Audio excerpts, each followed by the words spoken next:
Hi guys! In this video, I'm going to show you how to send camera roll photos as snaps using your Android phone.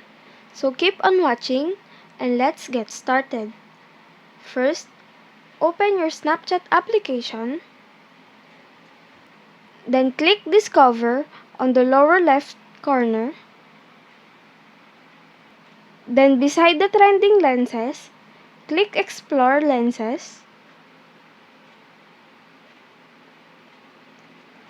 On the search bar, type Upload.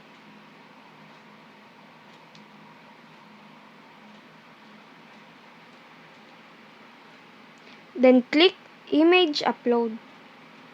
Then right here, the images will appear from your camera roll. Choose the photo you want.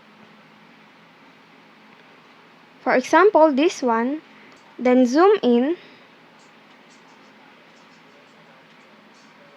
and click Capture. Then click Send. You can send it to your story or to anyone on your friends.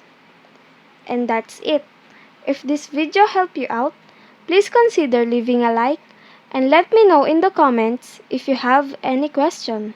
Have a good day!